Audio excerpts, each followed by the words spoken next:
വാഹന അപകടത്തിൽ പരിക്കേറ്റ യുവാവിന്റെ ചികിത്സയ്ക്കായി സഹായം തേടി ബന്ധുക്കൾ. എറണാകുളം മെഡിക്കൽ ട്രസ്റ്റ് ആശുപത്രിയിൽ ചികിത്സയിൽ കഴിയുന്ന വൈക്കം സ്വദേശി അഭിഷേകിന്റെ തുടർ ചികിത്സയ്ക്കായാണ് കുടുംബം സുമനസ്സുകളുടെ സഹായം തേടുന്നത്.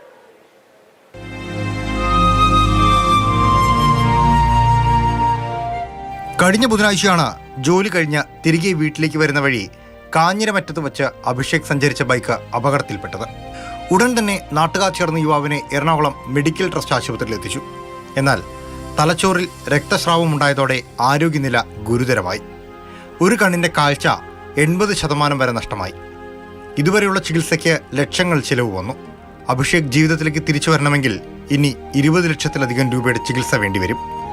ലോട്ടറി വിൽപ്പനക്കാരനായ അച്ഛൻ ഹൃദയ സംബന്ധമായ അസുഖത്തെ തുടർന്ന് ഇപ്പോൾ ജോലിക്ക് പോകാൻ കഴിയാത്ത അവസ്ഥയിലാണ്. എല്ലാവരുടെയും സഹായം ഉണ്ടാകണം. ഞങ്ങളെ കൊണ്ടൊരു നിവൃത്തിയിൽ അച്ഛൻ അറ്റാക്ക് വന്നിരിക്കുകയാണ്.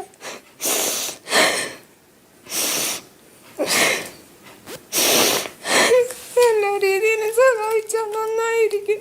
അഭിഷേകിന്റെ ചികിത്സയ്ക്കായി നാട്ടുകാരും പ്രാദേശിക ജനപ്രതിനിധികളും കൈകോർക്കുന്നുണ്ട്. ഏകദേശം 20 ലക്ഷം രൂപയോളം അദ്ദേഹത്തിൻ്റെ ചികിത്സയ്ക്ക് ആവശ്യമാണ്. അതിനുവേണ്ടി ഇപ്പോൾ 2 ഓപ്പറേഷൻ കഴിഞ്ഞിരിക്കുകയാണ്. ഇനി ഒരു ഓപ്പറേഷൻ വേണം. 80% ഇടത് കണ്ണിൻ്റെ കാഴ്ച നഷ്ടപ്പെട്ടിരിക്കുകയാണ് ഇപ്പോൾ. നിലവിൽ നാട്ടുകാർ നൽകിയ ചെറിയ സഹായങ്ങൾ കൊണ്ടാണ് ഇതുവരെയുള്ള ചികിത്സ നടന്നത്. തുടർ ചികിത്സയ്ക്ക് 20 ലക്ഷത്തോളം രൂപ ആവശ്യമുള്ളതിനാലാണ് ബന്ധുക്കൾ സുമനസ്സുകളുടെ സഹായം തേടുന്നത്. മാതൃഭൂമി ന്യൂസ്, കോട്ടയം.